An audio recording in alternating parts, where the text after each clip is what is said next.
Alors de 0 à la Xavier Card, qu'est-ce que ça donne? C'est un travail de beaucoup de personnes, 5 équipes, une partie SI, vous allez le voir, une partie dashboard, une partie car, une partie machine learning et une partie réalité augmentée. Plus de 25 contributeurs, et ce qui est top, c'est qu'on a réussi à travailler avec nos collègues de Publicis Sapient, notamment pour les vidéos et les modèles 3D, et ça c'est vraiment top, on est vraiment content de l'avoir fait, et ça a été une belle expérience. On a passé 3 demi-journées tous ensemble à travailler sur le sujet. On a fini avec les speakers sur 2 demi-journées à nouveau. C'est essentiellement des investissements personnels, donc c'est un gros boulot. C'est pour ça qu'on est aussi passionné par ce qu'on fait et on aime le faire. On est super content de vous avoir présenté ça, puisque c'est des choses qu'on a construites ensemble. Voilà. Collaboration Xebia et PS. Il y avait Lorraine et moi pour la partie organisation. Et aujourd'hui, vous avez déjà vu 2 speakers à la keynote et vous allez encore en voir au moins 6 pour la keynote tech. Partie car, c'est Paul Guillaume qui va nous expliquer comment est construite la voiture.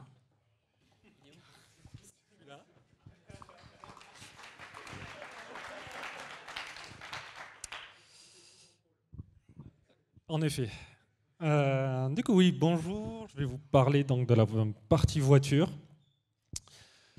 Quand on a commencé en fait ce projet, c'était à peu près au mois de février, fin février, début mars. Et on avait énormément d'ambition. On s'imaginait de faire de tout et n'importe quoi. Mais les premières questions qu'on s'est posées, c'est il nous faut une voiture. On voulait qu'elle soit pilotable manuellement pour montrer l'évolution de l'homme vers la partie autonome, mais du coup on s'est posé quelques questions aussi derrière, c'est pour avoir une voiture autonome, il nous faut récupérer des informations de la voiture, de son environnement et tout, donc il fallait pouvoir le faire, les envoyer à un serveur parce que il nous fallait traiter ces données, avoir une partie machine learning et tout, donc il leur fallait ces données sur un serveur, et donc pour ça il fallait pouvoir exécuter un minimum de code sur notre voiture. À l'époque, on avait plusieurs choix. Au début, bien sûr, on s'est penché sur celle d'AWS, donc la Deep Racer, sauf qu'en France, elle n'était pas disponible, elle n'est toujours pas, donc on pouvait la faire venir des États-Unis, mais c'était assez compliqué. Son prix était pour nous un peu élevé à l'époque, surtout qu'on avait très peu d'informations sur qu'est-ce qui était faisable et customisable dessus. Du coup, on a trouvé deux autres fabricants qui sont assez connus. Sunfounder qui fait énormément de pièces pour justement pour toutes les voitures télécommandées, des choses comme ça. Donc eux, ils avaient déjà une voiture qui était disponible à prix bas et qui arrivait avec une partie de composants déjà fournis et on pouvait la customiser via du code Python. Et ensuite, on a trouvé la Donkey Car. Donc, comme vous pouvez voir via les photos, c'est celle qu'on a utilisée au final, qui, comme la Sunfounder, en fait, arrive avec pas mal de composants déjà fournis, une bonne documentation comparée à Sunfounder, et surtout, la customisation a été beaucoup plus poussée. Donc, on est parti sur celle-ci. Et du coup, qu'est-ce qu'une Donkey Car? Déjà, la base, c'est un Raspberry Pi. Dessus, en fait, on fait tourner l'application de Donkey Car. Ça nous sert à nous connecter en Wi-Fi et en Bluetooth pour les manettes. Derrière, on a comme composant important, c'est le servo driver. C'est un composant qui nous permet de contrôler les moteurs à partir du Raspberry Pi. Le PCA 9685 est un composant très connu. Il est fait justement par Sunfounder. On le trouve sur Amazon pour pas trop cher, donc ça c'était un plus aussi.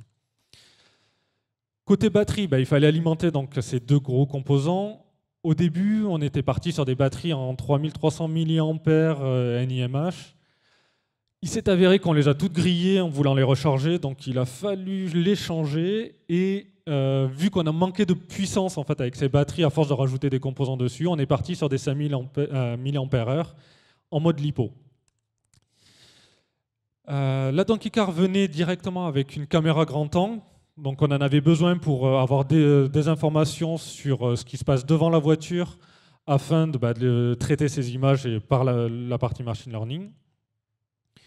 On a aussi un IMU, donc, qui est une centrale inertienne, qui nous permet d'avoir des informations comme l'accélération principalement. Et autre pièce que là, nous, on a rajouté, qui est le LIDAR, donc qui est un radar sur lequel on va pouvoir récupérer toutes les informations de l'environnement et en déduire la position de la voiture et aussi des objets qui vont se trouver tout autour d'elle. Et la voiture en fait venait avec un support imprimé en 3D, sauf qu'on l'a un peu modifié pour pouvoir supporter la pièce qu'on avait rajoutée, qui est le LIDAR. Côté applicatif sur la voiture, on se retrouve, comme je disais tout à l'heure, avec une application Donkey Car, donc qui est fournie par le constructeur. Dessus, en fait, on a la partie customisation, donc eux, ils appellent ça des parts. C'est en fait du code Python, des classes qui nous permettent d'encapsuler les fonctionnalités de la voiture, donc comme pouvoir récupérer les images de la vidéo, enfin de la caméra, les informations de l'accélération sur la centrale inertienne. Et après, on peut en rajouter nous-mêmes, et on en a rajouté une, par exemple, pour le LIDAR, pour traiter les informations du radar. Sur la voiture, après, il y a d'autres parties qui seront expliquées un peu plus tard, qui sont la partie machine learning, qui tournait aussi dessus, et le tout était déployé via du Ansible. Pour faire simple, à quoi ressemble une part? En fait, c'est, comme je disais, du code Python. En fait, on a une information en entrée qui sont qu'est-ce qu'on va recevoir comme info de la voiture. On les traite et ensuite on peut les faire, on indique quelles informations vont sortir de notre part. On en a créé une, donc, comme je disais, qui était principalement celle pour le LIDAR, donc la plus compliquée. Et le LIDAR, en fait, ça a été un cas un peu compliqué à gérer puisque les informations qu'on traitait étaient au début un peu aléatoires. On avait un peu de mal à apprivoiser la façon dont ça fonctionnait. Donc, pour faire simple, en fait, le radar, donc, il va scanner à 360 degrés et nous renvoyer la distance du premier objet qu'il va rencontrer. Et le tout par rapport à son zéro à lui. Donc voilà. Donc une fois qu'on avait apprivoisé la façon de fonctionner, on a pu scanner l'environnement via un algorithme qu'on a au début pris sur un qui est connu, qui est le SLAM. En fait, on s'est aperçu que c'était assez compliqué à gérer. Donc Sergio, qui est présent, a refait un algorithme complètement custom pour en déduire la position de la voiture. Et ensuite, on pouvait envoyer donc ces données au serveur. Et en sortie, on avait ce qu'on voyait sur le dashboard, la position de la voiture par rapport à son environnement. Pour terminer sur la voiture, voici un peu une information du coût qu'on a eu. Au final, on s'en tire assez cher par voiture, sachant que le LIDAR et la grosse pièce qu'on a rajoutée était en fait ce qui coûtait quasiment le plus cher comme pièce rajoutée. Maintenant que la voiture d'AWS est sortie, elle coûte 400 $, ce qui fait à peu près 370 €. Donc au final, on en revient au même prix, sauf qu'on a pu faire exactement ce qu'on voulait avec celle-là et on était sûr d'y arriver. Et maintenant, je vais passer la main à Orgix qui va vous parler de la partie infrastructure.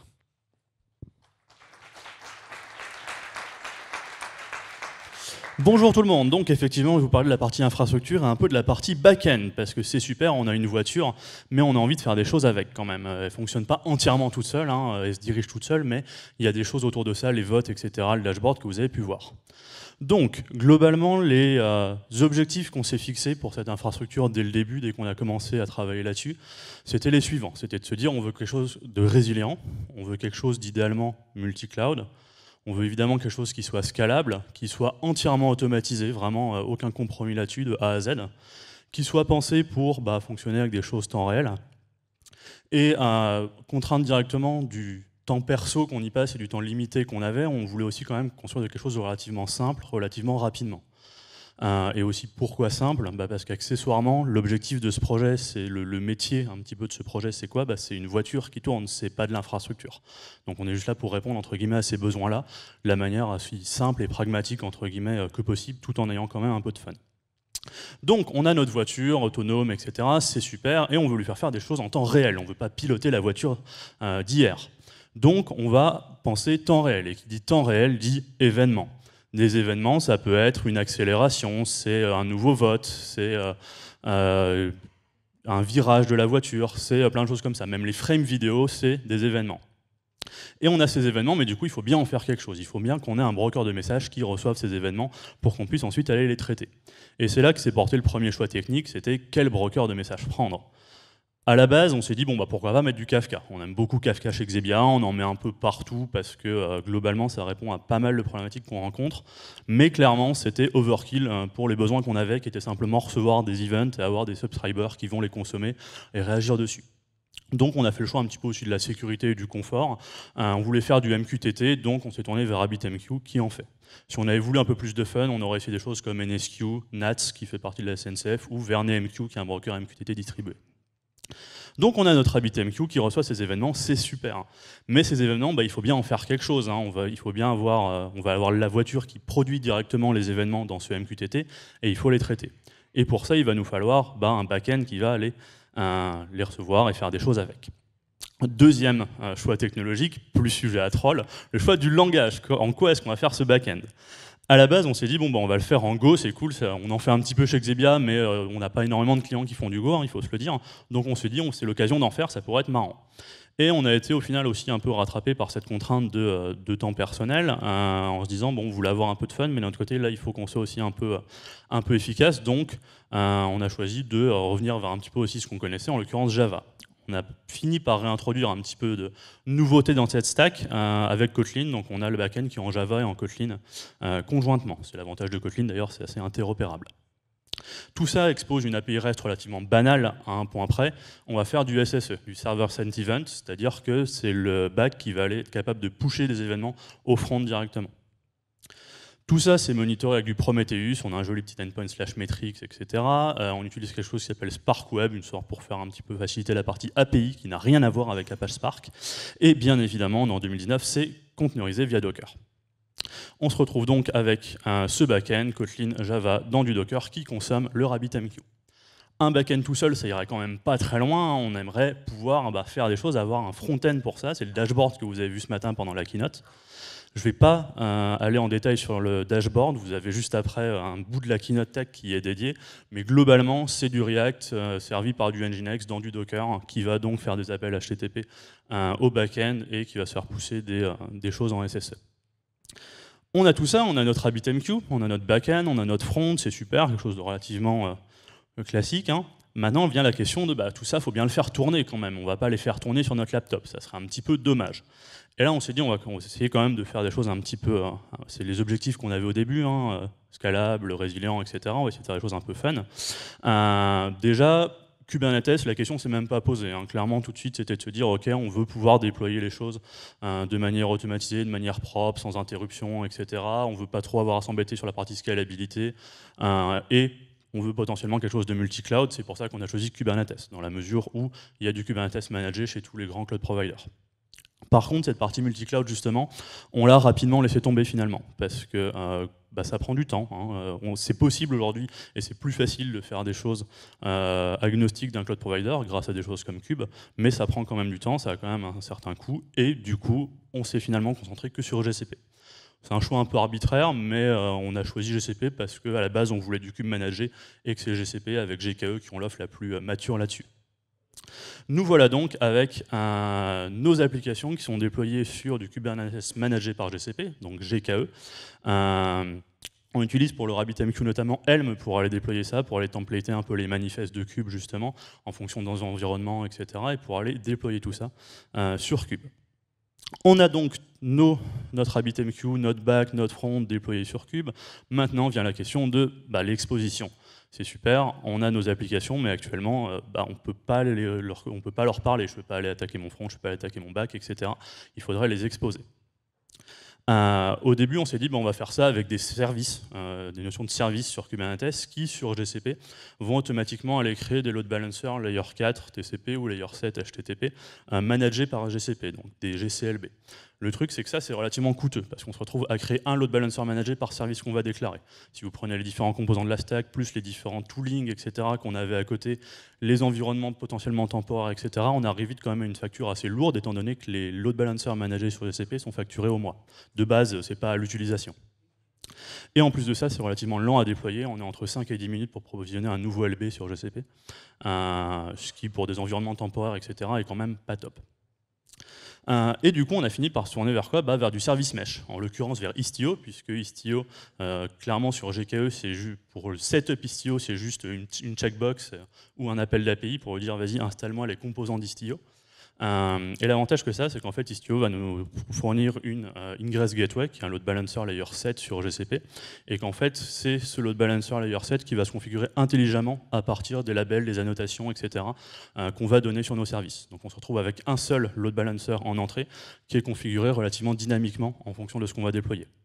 On a quand même gardé un load balancer layer 4 à part sur GCP pour la simple et bonne raison que MQTT, c'est pas du HTTP. Pour le RabbitMQ, on en avait besoin. Pour le côté certificat TLS, on utilise Cert Manager pour les générer automatiquement via Let's Encrypt, et on utilise External DNS pour automatiquement aller configurer les records DNS qui vont bien pour pointer sur nos Ingress Gateway, sur nos load balancers, etc. Ce qui nous donne au final la big picture suivante. On se retrouve donc avec notre voiture qui envoie ses événements sur le RabbitMQ, qui est consommé par le back-end. Le front récupère tout ça via du SSE. Tout ça est hébergé sur GCP et plus particulièrement sur Cube. Et on expose tout ça grâce à Istio, avec Cert Manager et External DNS qui nous facilite quand même bien la vie. Il y a plein d'autres choses qu'on a mis en place. Là, je vous ai parlé purement de la partie utile à la voiture. À côté de ça, on a plein d'outillages.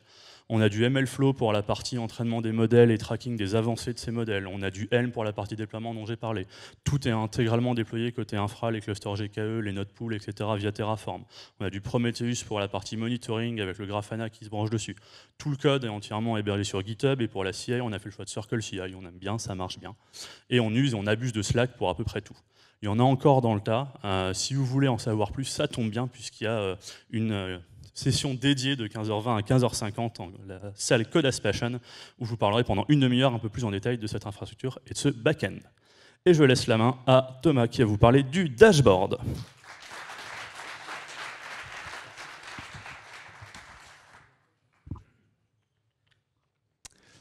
Bonjour, moi non plus j'ai pas de sous-titres à ma partie. Je vais parler donc du dashboard avec vous.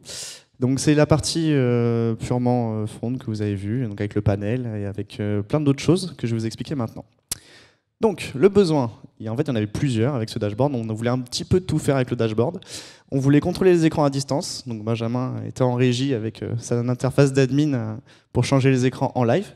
Donc il fallait pouvoir envoyer des events pour changer les écrans et que ça s'affiche.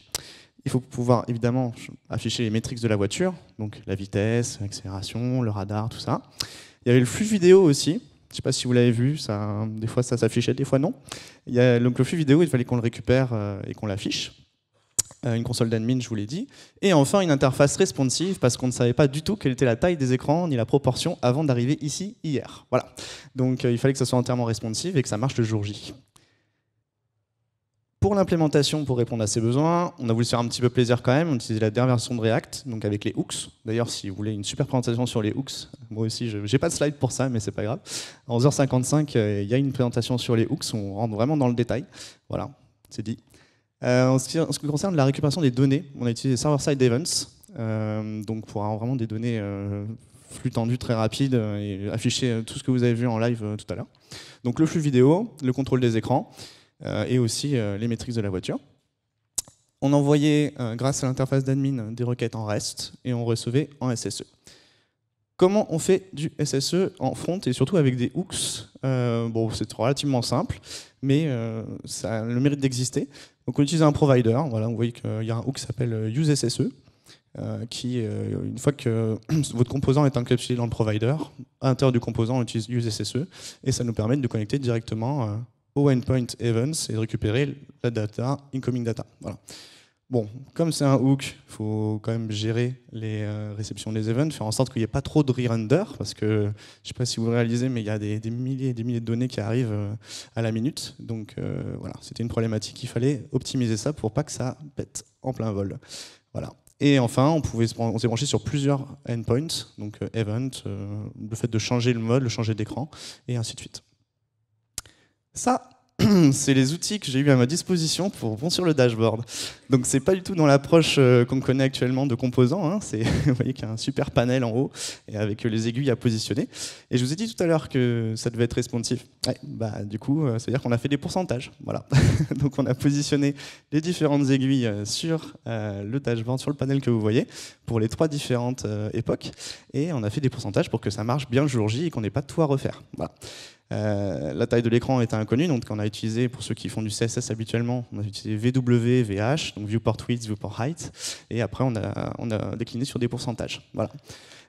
Bien sûr, si ça avait été un projet client, je vous rassure, on n'aurait pas fait comme ça, on aurait fait des composants propres, bien comme il faut, et on n'aurait pas fait ça comme ça. Mais en tout cas, ça a fonctionné. Voilà. Ensuite, je vais vous parler d'un autre quick win, la rear zone, donc sur la partie du futur, le dernier panel, là. Donc les roues qui tournent en fonction de la réelle orientation des roues. Hein. C'était pas pipoté, hein, c'était du vrai.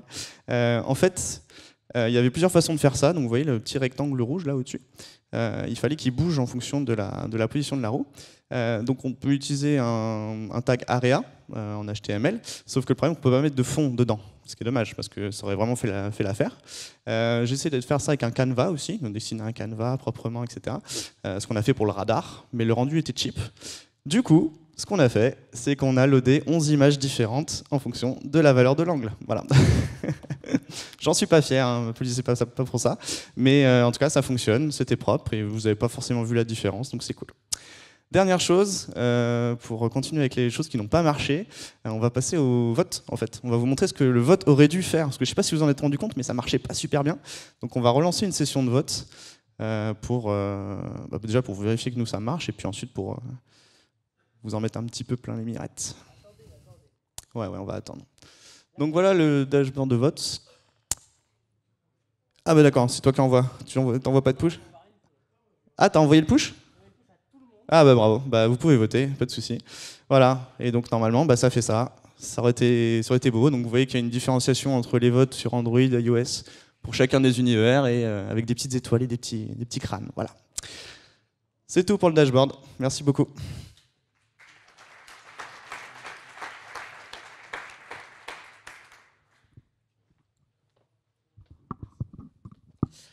Bonjour. Donc moi, je vais vous parler avec Johan et Nicolas de tout ce qui est la partie voiture autonome et donc machine learning. Donc, comment ça marche et qu'est-ce qu'on a mis en place pour que la voiture puisse tourner de manière autonome, enfin puisse être conduite de manière autonome. Donc on avait plusieurs tâches. D'une part, il fallait que la voiture soit capable de détecter une sortie de piste. Donc vous l'avez peut-être pas remarqué au tout début, lorsque l'utilisateur conduisait la voiture, mais c'était assez fin. Mais si jamais il sortait de la piste, en fait, elle s'arrêtait. Il fallait également qu'elle soit capable de détecter l'obstacle, ça vous avez pu le voir. Elle s'arrête, elle se stoppe, et ensuite qu'elle soit capable de le contourner. Et enfin, on voulait qu'elle soit capable de conduire de manière autonome tout en intégrant ces deux premières parties. Donc pour ça, de quoi on disposait? Sur la voiture, en fait, on disposait donc des informations venant de la caméra et venant du lidar, qui allaient donc... L'idée, c'était de donner ça à nos modèles pour qu'on puisse prédire l'angle et ou l'accélération de la voiture. Donc dans un premier temps, on s'est focalisé sur l'angle pour des raisons de facilité.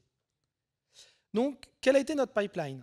Les choses ont été divisées en deux. On avait d'une part le pré-processing, où il fallait qu'on extrait que la donnée la plus pertinente des images. Donc on a traité les images, puis pour passer ces données dans un modèle afin d'obtenir une prédiction. Donc, je vais vous parler moi du pré-processing, puis laisser la parole à Johan qui va vous parler de la modélisation. Donc, en termes de pré-processing, pourquoi est-ce qu'il fallait pré-traiter les images? Je ne sais pas si vous avez remarqué, mais il y avait pas mal de spots sur la scène. Et donc, ces spots pouvaient gêner la voiture. Donc, c'est pour ça qu'on voulait déjà se concentrer sur la piste. C'est pourquoi on a croppé l'image pour en fait vraiment se focaliser uniquement sur la piste et essayer d'éviter toute altération et toute information inutile. Également, on voulait être capable de détecter les lignes. Et pour ça, on a réalisé de la edge detection, donc la détection de contours, qui va calculer un gradient en fait, sur les pixels et permettre de mettre en valeur les contours horizontaux et verticaux. Donc ça va nous donner deux channels que vous pouvez voir et ça va nous permettre de conserver l'information pertinente de l'image. Puis, on voulait pouvoir être capable de détecter les couleurs. Donc vous avez vu que les cubes étaient de couleur rouge, mais on peut détecter donc n'importe quel type de cube en fonction de la couleur qu'il y a dessus ou même de plusieurs couleurs. Donc chaque couleur en fait est désignée par différentes valeurs en RGB. Et l'idée, c'est que tous ces pixels n'ont pas exactement la même valeur. Donc, on a détecté un ensemble de pixels qui équivalait à ces valeurs, plus ou moins epsilon, afin de pouvoir détourer l'objet et le détecter à l'image, afin d'envoyer une information d'arrêt à la voiture. Je vais laisser donc maintenant Johan présenter tout ce qui concerne la modélisation. Donc, je vais vous présenter.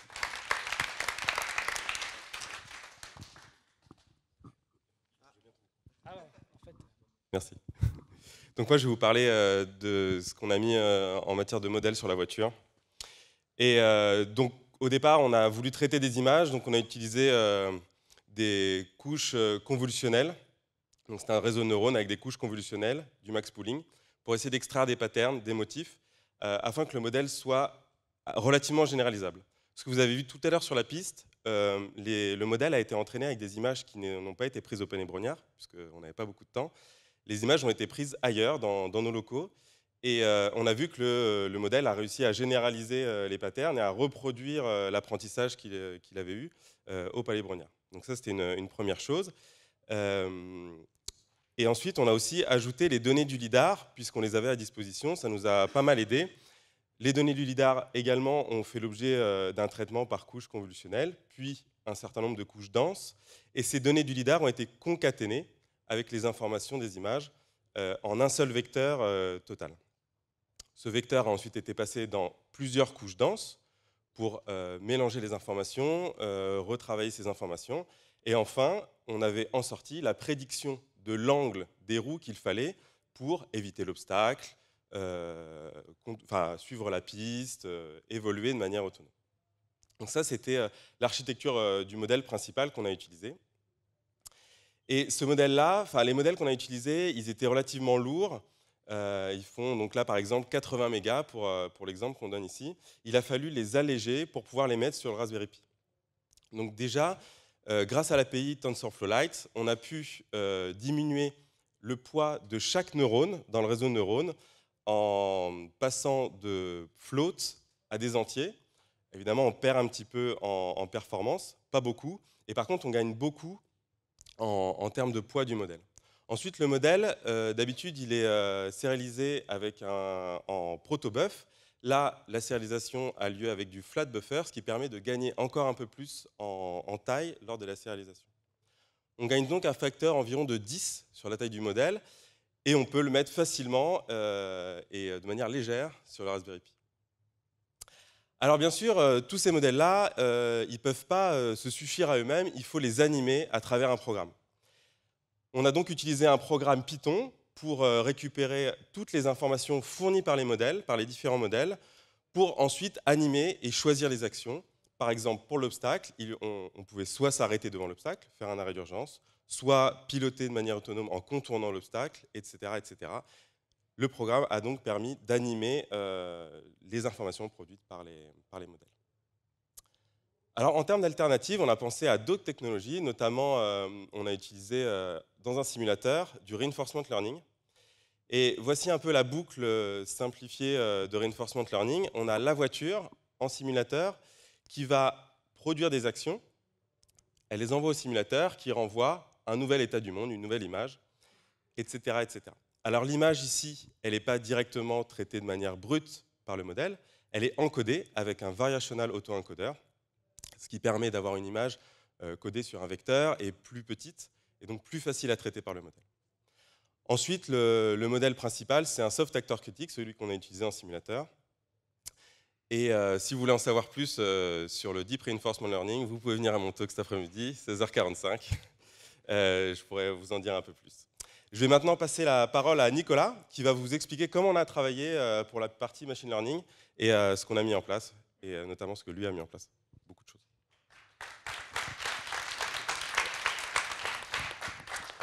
Merci Johan. Du coup, pour ma partie, je vais justement vous présenter un peu l'environnement de travail que les data scientists avaient à leur disposition pour justement concevoir tous les modèles qui vous ont été présentés. Pour comprendre justement l'environnement de travail qu'on a mis en place, il convient de comprendre les besoins des data scientists. Donc l'un des premiers besoins était justement le fait de pouvoir accéder à des notebooks Jupyter pour pouvoir développer leur modèle. D'ailleurs, on s'est énormément basé sur des notebooks, vous comprendrez par la suite. Également, les data scientists avaient un besoin d'être capables d'accéder aux jeux de données, étant donné que tous les modèles étaient entraînés de façon supervisée. Et enfin, histoire d'éviter les méandres des modèles à foison qu'on peut retrouver sur ces postes, il fallait justement être capable de traquer toutes les expériences qui ont pu être menées.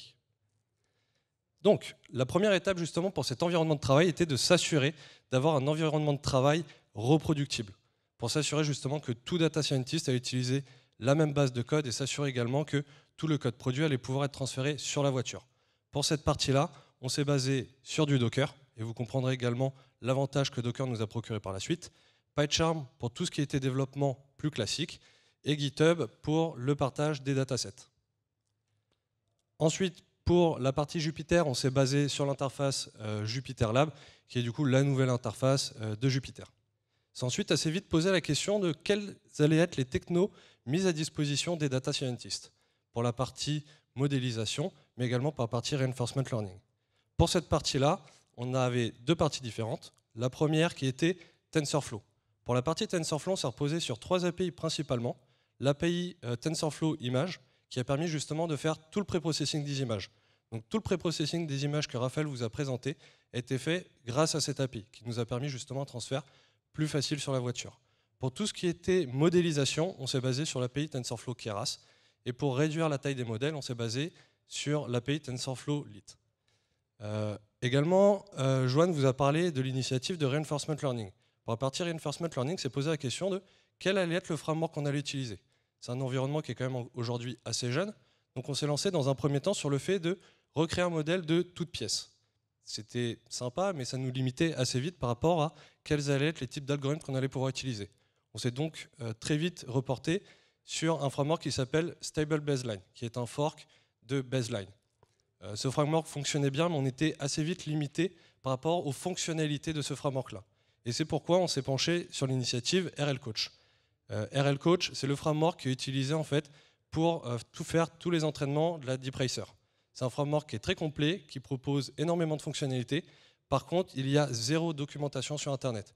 Donc si vous souhaitez l'utiliser, il faut que vous soyez prêt à mettre les mains dans le code, parce que ça peut piquer un peu. Par contre, il y a déjà tout qui est prévu pour. Également, pour la partie Reinforcement Learning, c'est posé la question de comment mettre à disposition le simulateur dans l'environnement Docker. Pour cette partie-là, on s'est basé sur la partie GIM de OpenAI, qui permet justement d'abstraire les environnements avant d'être injectés dans des frameworks de Reinforcement Learning, et Unity pour la partie vraiment simulateur.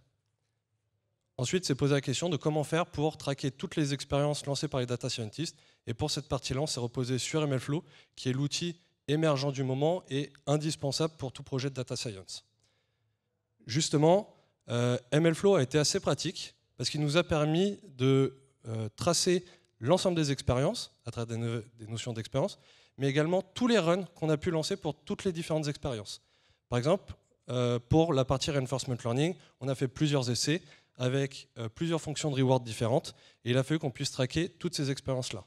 L'avantage également de MLflow, c'est qu'il vous permet de stocker tout type d'artefacts, autant des modèles, mais également des informations contextuelles qui vont vous permettre de débugger et de comprendre ce que le modèle a fait. Là, typiquement, ce que je vous montre, c'est une vidéo d'un agent de Reinforcement Learning qui s'est appliqué sur le simulateur qu'on a fait pendant l'entraînement.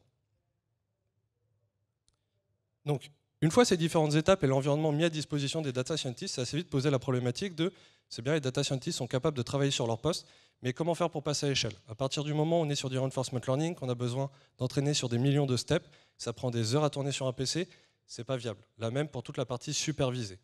Donc là, pour passer à l'échelle, on s'est reposé sur une autre API de MLflow, qui est MLflow Project. L'intérêt de MLflow Project, c'est que ça nous a permis de réutiliser la même image Docker que celle utilisée par les data scientists pour pouvoir soumettre des jobs d'entraînement directement sur Kubernetes. Donc on a pu réexploiter justement les images Docker des data scientists et le Kubernetes mis à disposition sur la partie infrastructure et de stocker tous les modèles entraînés sur le MLflow qui était centralisé. Également, on a utilisé une fonctionnalité de Kubernetes qui était assez pratique dans l'idée qu'à partir du moment où on souhaite entraîner des modèles de machine learning, on a besoin de ressources de calcul supplémentaires. Typiquement, les machines qui étaient mises à disposition sur Kubernetes étaient pratiques pour faire tourner des back-ends ou potentiellement faire de l'exposition pour du front-end. Pour toute la partie back-end, on a besoin de ressources supplémentaires, autant en termes de CPU, de GPU ou de RAM. Et pour cette partie-là, on s'est basé sur deux notions que Kubernetes nous offre, qui sont les taint et les toleration, qui permettent justement de ne démarrer des nœuds qu'à la demande et uniquement quand on avait des jobs nécessitant ces ressources de calcul. Donc c'est tout pour moi, et maintenant je vais passer la main à Julien pour toute la partie réalité augmentée.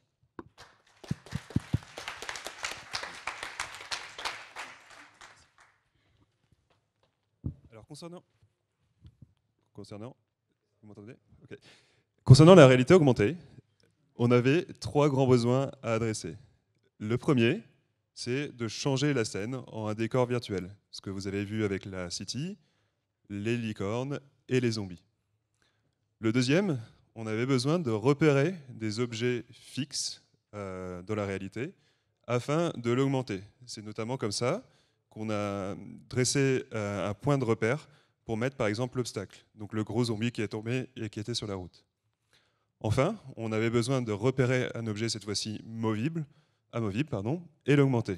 C'est notamment pour détecter l'obstacle virtuel, détecter la voiture qui s'approche et l'arrêter en envoyant un événement SSE. Alors pour ça, Apple nous a gâtés ces dernières années, notamment en nous proposant un certain nombre d'outils clés en main. On a notamment ARKit pour la réalité augmentée, TuryCreate pour créer un modèle de machine learning, et on verra pourquoi, CoreML pour consommer ce modèle, et enfin SceneKit pour tout ce qui est rendu 3D. Alors avant toute chose, et avant de mettre les mains dans le cambouis, on va faire un petit peu de théorie. Sous le capot, ARKit, ça fonctionne avec de l'odométrie visuelle inertielle. Répétez-le vite 3 fois et vous verrez, on s'en mêle les pinceaux. L'odométrie, c'est le procédé qui permet d'envoyer une information d'un actuateur, par exemple un moteur ou l'orientation des roues, pour se repérer dans l'espace et dans le temps. C'est notamment ce qu'on utilise en robotique. L'odométrie visuelle utilise des séquences d'images d'un flux vidéo pour estimer un déplacement dans le temps. On va utiliser notamment ce qu'on appelle les feature points, qui sont des petits points qui représentent des contrastes et des reflets de lumière différents. Et grâce à ça, on est capable de déterminer une distance. Enfin, l'odométrie visuelle inertielle, c'est rajouter en plus un gyroscope et un accéléromètre pour pouvoir se repérer mieux dans l'espace. Enfin, comme on est en 2019, on rajoute toujours une petite couche de machine learning pour que ça fonctionne mieux. Bien sûr, on n'utilise pas directement ces notions-là. Nous, ce qu'on utilise, c'est des notions plus haut niveau, notamment le feature point. Le feature point, c'est ce que vous voyez sur l'illustration de droite. C'est ces petits points jaunes qui décrivent en fait le contour d'un objet, ou le sol, ou le mur. C'est calculé à partir d'un flux vidéo, et c'est comme l'odométrie visuelle, c'est calculé à partir d'un contraste et des reflets de lumière. Ces feature points, on ne les manipule pas directement, on fait ce qu'on appelle du heat test. Le heat test, dans sa forme la plus simple, c'est repérer une position 2D, typiquement sur notre écran de téléphone, et inférer par projection une position en 3D dans le monde réel. Ça nous permet donc de repérer des feature points, et des fois, ces feature points, ils ont une forme un peu particulière, qui peut être une forme plane. Les formes planes, c'est intéressant quand on fait de la réalité augmentée, puisque c'est là où on va essayer de positionner les objets comme s'ils étaient par terre, sur une table ou sur un mur. Ces plans, ils nous donnent un point d'ancrage. Un point d'ancrage, c'est simplement une position qui est fixe, ancrée dans l'espace, et quelle que soit l'orientation qu'on prend avec notre téléphone, ça restera toujours au même endroit. C'est intéressant parce qu'on peut rajouter du contenu virtuel qui ne bougera pas et qui sera toujours ancré à cette position. Et enfin, si on n'avait que ça, on pourrait positionner des objets, mais on ne pourrait pas forcément avoir un rendu très réel. Et la grande force d'ARKit, c'est de pouvoir estimer la lumière. On est capable de connaître quelle est la puissance de la lumière ambiante et sa température. On est capable aussi d'estimer la source lumineuse la plus forte et les sources lumineuses sous forme de vecteurs qui arrivent sur un objet. C'est comme ça en fait qu'on a dessiné les ombres en dessous des nuages, je ne sais pas si vous l'avez vu, dans l'univers Minecraft, sur le sol. On peut passer maintenant peut-être au vif du sujet, la détection d'objets fixes. Alors pour ça, en fait, on va reposer exclusivement sur ARKit et on va utiliser un paquet de pépitos. Alors pourquoi? Simplement pour repérer un objet fixe dans l'espace, on a besoin de ce qu'on appelle une image de référence. Cette image de référence, on va la mettre dans notre IDE favori, dans notre cas Xcode, et lui donner sa taille réelle, pour qu'ARKit soit capable de mieux la détecter. Ensuite, c'est simplement un petit peu de configuration. Notamment, on va dire qu'on fait du World Tracking Configuration, donc ça veut dire qu'on essaye de repérer tous les points dans l'espace, et à cette configuration, on va donner à ARKit toutes les images de référence qu'on veut trouver dans le décor. Et on peut lui donner aussi un maximum d'images. Quand ARKit trouve ces images, il va appeler une fonction qui nous donne une encre. Donc l'encre, on en a parlé, et il va nous donner aussi un nœud qui va être positionné sur cette encre. Un nœud, globalement, c'est une abstraction d'une position et d'une orientation, et aussi d'une géométrie avec ses textures associées dans l'espace. Donc si vous avez bien compris, quand on va détecter un objet fixe, on va avoir une encre sous forme d'image, et on va positionner un nœud dessus. Là, typiquement, dans notre exemple, on a mis un plan sur notre boîte de Pépito. C'est ce qu'on a fait avec l'obstacle, c'est-à-dire, vous ne l'avez pas vu, mais on a scanné la scène avant la keynote, on a repéré l'almanach qui était dans nos objets de référence, et ça nous a donné une position pour faire tomber notre zombie quand l'obstacle virtuel arrivait. Alors maintenant, un peu plus ardu, la détection d'objets amovibles. On aurait pu scanner un objet. Ça, c'est possible avec ARKit, c'est assez récent. Apple a donné une application qui permet de scanner des objets en 3D, dans notre cas la peluche qui est illustrée ci-dessus, et ça va récupérer donc les petites feature points, les petits points jaunes qu'on voit, et ça va donner une forme de nuage assez particulière qu'on sera capable de repérer dans un autre contexte. Cette appli de scan, elle nous donne un objet, un AR object, qu'on est capable de consommer dans ARKit et de reconnaître par la suite. Malheureusement, si ça avait fonctionné, ça aurait été plus simple. Ça fonctionne très bien avec un objet qui ne bouge pas. Ça, on l'a testé. Mais dès que l'objet bouge un petit peu, et nous, l'objet, c'était de repérer la voiture, ça ne fonctionne plus. Donc on a dû passer à des méthodes un petit peu plus directes et entraîner un modèle. On a des outils assez simples avec Apple, puisque en tant que développeur iOS, on n'est pas des fous de la data science et on a des compétences limitées. Donc on a trouvé un petit outil qui nous permet de taguer des objets. Notamment là, on a dessiné un rectangle autour d'un iPhone. Donc on entraîne un modèle sur les iPhones. On a fait pareil avec la voiture, on a pris plein d'images, on a mis un rectangle, et ça, en fait, ça va nous donner un CSV avec toutes les positions des rectangles pour chaque image. Avec un petit peu de Python, avant ça, on va créer ce qu'on appelle un S-frame. S-frame qui est le consommable pour TuryCreate. Donc là, on est en Python. On va splitter à 80-20% des données pour entraîner le modèle et des données pour le vérifier. Et quand je vous parlais de clé en main, j'ai pas menti. On a déjà un object detector fourni par TuryCreate qui entraîne tout seul notre modèle. Enfin, ce modèle, on est capable de l'exporter en ML model qui va être consommé par CoreML. CoreML, donc c'est la partie iOS, donc là on revient sur du Swift, et c'est plutôt aussi clé en main. C'est-à-dire que quand on va mettre un modèle dans notre IDE, il va nous générer une classe, donc un car detector dans notre cas, et on va pouvoir requêter, non pas sur chaque frame vidéo, mais sur une frame à un taux de rafraîchissement près, le modèle. Donc on va essayer de chercher sur la plupart des frames la voiture, et c'est comme ça qu'on a rajouté notre petit rectangle rouge que vous avez certainement vu pendant la keynote. Une fois qu'on a détecté quelque chose, on va juste vérifier l'indice de confiance, parce que des fois on a des faux positifs. Des fois on confondait la voiture et l'almanach. Donc notre modèle n'était pas si bon que ça, mais il a été suffisant pour la keynote. Ce modèle, en bout de chaîne, il va nous donner ce qu'on appelle une bounding box. Cette bounding box, c'est le rectangle dont je vous ai parlé, qui nous donne une position en 2D sur notre flux vidéo. Typiquement, ça nous donne un rectangle que l'on filme. Ce rectangle, on ne peut pas l'utiliser en tant que tel, puisque c'est une position en 2D, et nous, on veut savoir où est la voiture. Mais si vous avez bien suivi jusqu'à maintenant, on peut faire du hit test. Donc on va faire du hit test sur le milieu du rectangle, afin de déterminer la position de la voiture. Et la position, là, elle est illustrée par ce petit carré noir. Vous verrez que ce n'est pas forcément très très précis, mais ça nous a suffi pour estimer la distance de la voiture à notre obstacle virtuel. Et c'est comme ça qu'on a fait tomber notre zombie. Voilà. Si vous avez des questions, n'hésitez pas à venir me voir pendant la Xebicon. Simonet et moi, qui avons travaillé sur le projet, avons fait aussi un talk en 2017 qui traite de la réalité augmentée, si vous voulez en savoir un peu plus. Je laisse la main à Benjamin.